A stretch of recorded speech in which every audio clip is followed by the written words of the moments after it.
So, doing something a little different right now. So, I told myself that when Mel passed, that just stay as busy as you possibly can. Just don't think it's bad.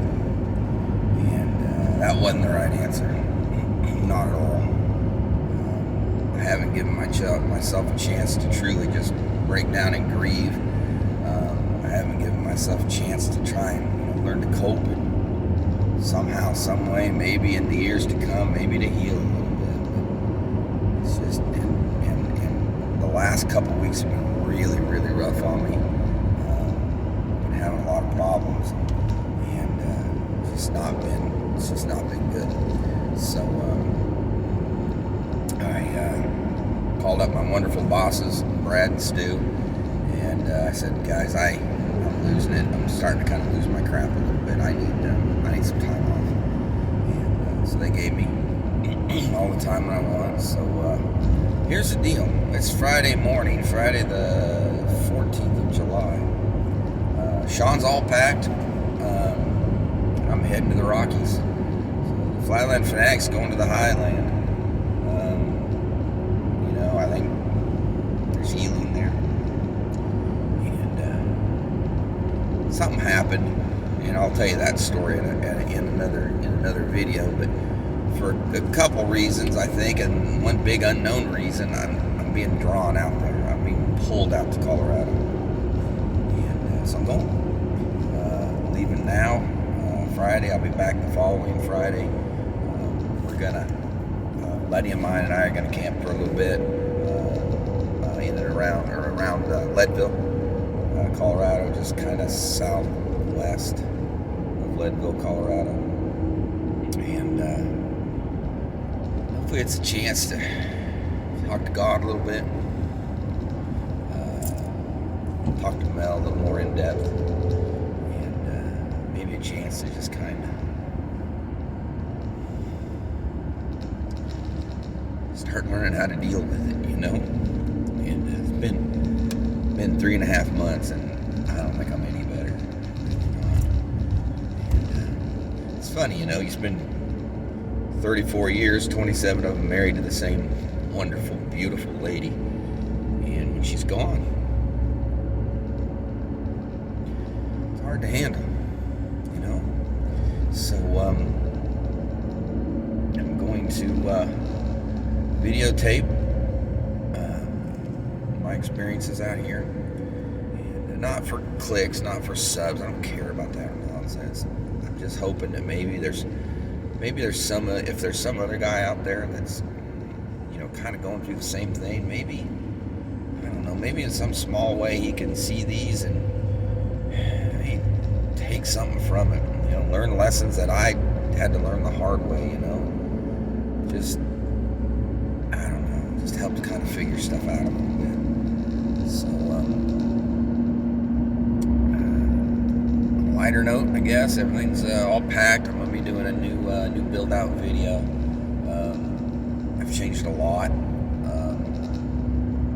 about the Jeep, and kind of want to show you guys, and do some different things. So basically, I'm just going out. Normally, I'm the kind of guy that when I go to Colorado, I used to go to Colorado a lot. I've been there 18, 20 times probably. I started camping with my grandparents when I was about 8 or 9. And so it's always been part of me out there. And I kind of feel a little more whole when I'm out there, And I think you're a little closer to God, literally and figuratively out there. So, but normally I'm the kind of guy, I go out there, and Melanie and her sisters always used to get after me quite a bit. So I go out there and I'm like, okay, day one, we do this trail this time to this time. When we get back, we eat lunch, and we do this trail from this time to this time. And every day was filled to the brim with camping, with, excursions of all different kinds. And I wanted to take the most advantage of everything that I possibly could. Every second that I was out there, I wanted to do everything. And it's not going to happen this time. I got a couple little places I need to go and see. But other than that, I'm just going to kind of walk through the foothills a little bit where we're camping. If you're familiar at all with Leadville area, you're going to camp near Mount Ebert and Mount Massive, I believe, are the two mountains that are right there. And I'm just going to kind of walk through the woods and kind of hope that I get a God wink. That's what we call those little God moments. That's what my sister-in-law calls them. Those little times when we think God's kind of talking to you, you know. And I really hope I get a God wink out there and just tell me that, you know, He still loves me and Mel's okay. And I don't know, some encouragement might be nice. But if I don't get it, it is what it is. You know, it's I'll deal with it. I'm not sure like what. But anyway, so I'll keep you guys updated on what's going on, and so I'm going to title this series "Broken" because I really do kind of feel absolutely broken, and I don't know if I never get fully put back together, but I'm gonna try. I'm gonna try, and just every day, just one foot in front of the other, and just keep moving on. But anyway, I just want to kind of let you guys know what was going on, and give you kind of a little intro to what's coming your way, and just tell you guys that I love you to pieces, and just reiterate. I've told you 100 times. If I told you 100 times, 100 times, it wouldn't be enough. You gotta love on them hard right now, not tomorrow, not next week, not next month, right now, because you never know. We thought we were doing fine, and she got diagnosed with metastatic brain cancer, and 3 weeks later she was gone. And that ain't enough time. You gotta love on them now, right now. Do not wait. Alright, I'm ready to let you guys go. I'll catch up to you here in a bit. Right now I just left my hometown, and I'm heading to see my mom, my brother for a little bit. And then I'm headed out to St. Francis, Kansas. That'll be my first stop. There's a little docking place there in town. And I'm going to say it wrong. The Arikari Breaks are out there. It's this real cool geographic feature I've always wanted to see. So I want to hit that place. Go out and look at those, and I'll get some video of it. It should be really, really cool.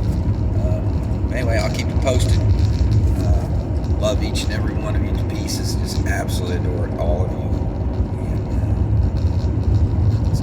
On. All you can do, man. Just love on each other. Alright. Love you, baby girl. Watch over me, baby. Alright. Love you, brothers and sisters. Bye. Well, I just visited my dad's grave. Told him I loved him. Told him to take care of my girl. Give her a big hug and a kiss from me. And watch after her. It's rough. It's so hard to lose somebody. It's so important to you. Lost my dad in 2005. Lost my girl. Lost my best friend a year or two ago. My high school best friend. Gonna go see him next. And it's been a super emotional trip so far. But that's okay. It's kind of what it was meant to be, you know? It's supposed to be kind of a cathartic experience, trying to kind of make my peace with loss and figure out how to move on. And I don't know. I'll figure something out. I don't know. But I do know that the good Lord has given me a show right now. So let me show you here what we're looking at here. Hang on. look at that storm rolling in. 65-mile-an-hour straight line winds, hail, and I'm going directly into it, so that ought to be fun. Yep, that ought to be fun. But so I'm here at the cemetery where Dad is. I don't know. It's so hard. It's so hard. But I'll keep you guys up to date here. Bye. So I'm starting to wonder if I'm not heading directly into the teeth of the beast. This storm's looking pretty gnarly, and I'm going straight into it. So this ought to be interesting.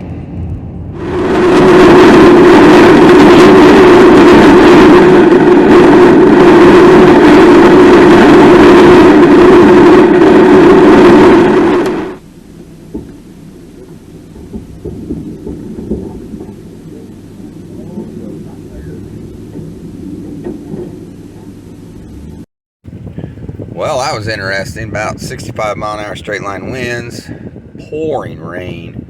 I think there was even a little bit of hail in that. I basically hid out in the gas station, parked under the awning. That was interesting. So, they say you can't go home again. In my case, they're correct. So my childhood home used to sit right there. That is not my house. That is not my childhood home.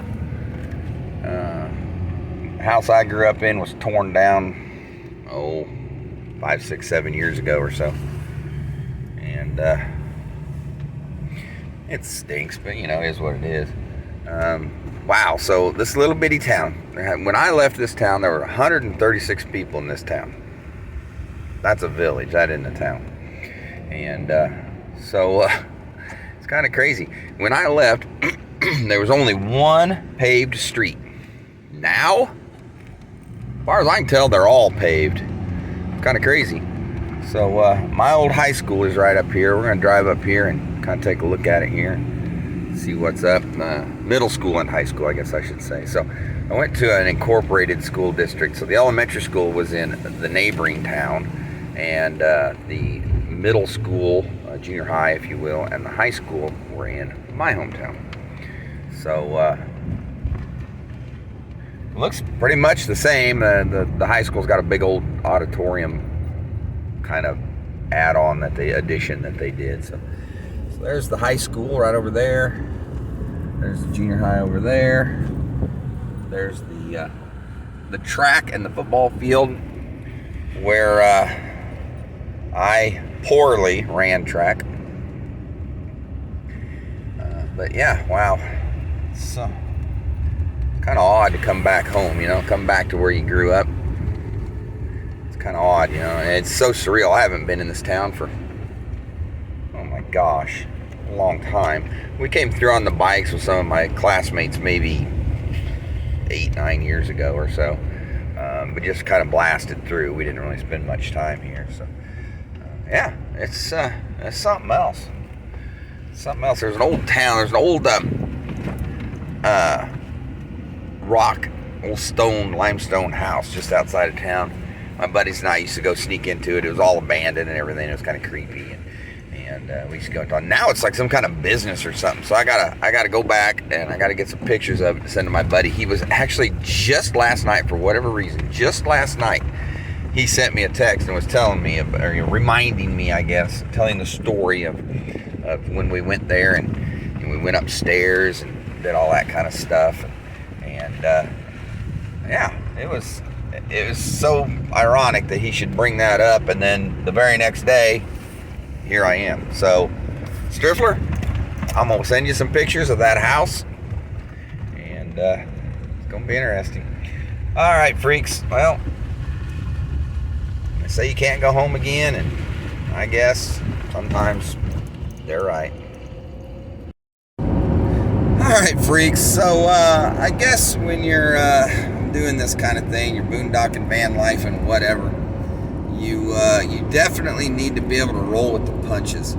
So I finally made it out to St. Francis. I went completely the wrong way to get up to the breaks. They're a lot further away from St. Francis than I thought they were going to be. I'm grouchy, I'm tired, and I just kind of said forget it. So it was really pretty country. It was beautiful up there. But I didn't find the actual breaks proper, but it's really neat country up there. So I thought, well, I'll go back into St. Francis and go to the little roadside park that's on free roam. And first of all, the little location that they have on the web or on the app is not the right location. And so if it's the spot where I think it is, that I saw that I thought it was, as my children would say, it was a little sus. And so I decided to not stay there. It's about 7:15. I really need to hit Walmart and get something to eat for dinner tonight. I'm all packed up for the week, but I really don't want to cook anything. So I decided to just roll with it, and I'm heading to Flagler Reservoir, which is just over the Kansas-Colorado border. I'm going to get there probably right at dark, if not a little after dark, so that ought to be a little interesting. But it is a free site. It's a boondocking site, so man, I don't know. I really don't know at this point. I considered just camping in the Goodland, Kansas Walmart parking lot. I kind of told myself that, early on that I was never going to do that. I don't like doing that. I don't know. If I show up there and there's, 4 RVs out there, I might think about it. But, if I pull up out there and there's nobody, then I'm just going to head on to Flagler and I'll just find it in the dark and figure something out. It's just right on the interstate, so it shouldn't be that big of a deal. But it's been a long day. I'm kind of disappointed. I went 36 highway because I thought it was going to be really cool. And it was beautiful, man. I tell you, it's the country through there is just gorgeous. But I could have been in Denver right now. It took me that much longer, The little back roads. Like, I got a good buddy, the guy who I'm going to camp with out in Colorado this week. He loves back roads. He hates to take the interstates. Hey, Stone. And I like to take the back roads, but man, are they a pain in the rear. I mean, seriously, it's like, I got stuck so many times behind, some combine or some wide load. I got stuck behind a mobile home being delivered. I got stuck behind some wide load thing. It was some big old piece of machinery or something. It's just a nightmare. It took forever. I don't regret it necessarily. It was an interesting drive, but man, I could have been in Denver. I could have been actually to the campsite probably right at dark today if I'd have just drove it straight through. But I didn't. I wanted to break it up, and I really wanted to go out and go to St. Francis and see all that out there. And yeah, I can say that I kind of saw it. Yeah. I'm not going to camp in that spot. Sometimes you just, I did a video a long time ago on safety when you're boondocking. I always meant to do a second part to that where I talk about some other safety measures. And of course, the most important safety tool that you have in your kit, that's your brain, your intuition, You pull up to a site and you think, this doesn't feel right.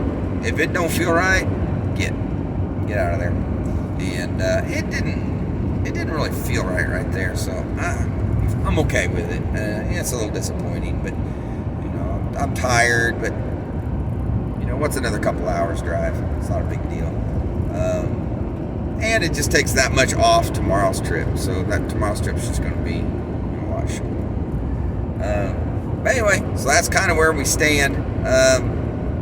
Going to be wrapping up day 1 of this little adventure. I'll try and when I get to Flagler Reservoir, it's going to be dark, but I'll try and get you some sort of a little shot of what it's like. Or tomorrow morning I'll wake up and show you what it's like, or whatever. But it shouldn't be that big of a deal. We'll see. Anyway, freaks, love you. Take it easy. All right, ladies and gentlemen. So, I can't win for losing today. So St. Francis ended up being a bust. So I thought Flagler Reservoir just over the border, and it was closed completely. I don't know why. And so I thought, well, forget it. I'm just gonna drive on into Lyman and sleep at a truck stop. So that's where I am. So I fully anticipate to get the knock and get told to move on. So as long as I can get a couple hours of sleep, I'll just drive on into Leadville. It's not a big deal. I never knew my nose was so big. How about that? Anyway, I'm really tired. I'm really tired. So that's gonna put a wrap on this first day. And so it was an interesting day. There's no doubt about it. It was a lot of driving to get nowhere, basically. And but it was fun. Saw some beautiful country. Saw some cool things, and weathered 2 really bad storms, and yeah, so it was something else. Anyway, so that's gonna put a wrap on this one, and in the morning we'll start up the next day. All right, love you, freaks. What a crazy, crazy, crazy night. So it's now about 3:30 a.m. Mountain Time. I ended up staying, well, I say last night, but it's still the night. I ended up staying for a few hours, 4 hours or so, 5 hours, in a TA truck stop parking lot. That's all I could find, so that kind of stunk. I didn't want to clean out the back and lay out the mattress and stuff, so I just slept in the driver's seat. And so 2 hours and a Monster energy drink later, I'm back on the road. I'm about 2.5 hours out from Leadville, and about, probably 45 minutes out from Denver. So it's pretty cool. I'll be going through Denver the wee hours of the morning when there's no traffic. Now, what is disappointing that I just realized was I'm not going to be able to see the mountains. We always used to play the game of, who could see the mountains first, and usually right after Lyman, you need to start looking, and you can kind of start to see them just barely peeking up over the horizon. But I'm not going to see them. So I'm going to actually, the sun's going to come up, and I'm going to be in the mountains. It's going to be actually kind of cool. It might actually be kind of cool. So anyway, so that's where we stand. So this is the beginning of day 2.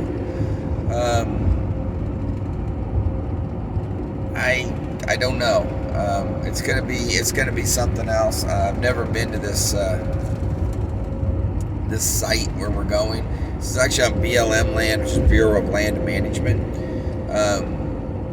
I'm really looking forward to it. My buddy sent me some pictures. It looks really great. It's gonna be a good time to relax and maybe try and start to heal a little bit, and maybe kind of get my thoughts right in my brain, Okay, so for those of you that are in the know, maybe I can get my brain's, compartments and decompartments all squared away. If you know. Okay, well, this is going to be something else. I'll catch up to you here in just a bit.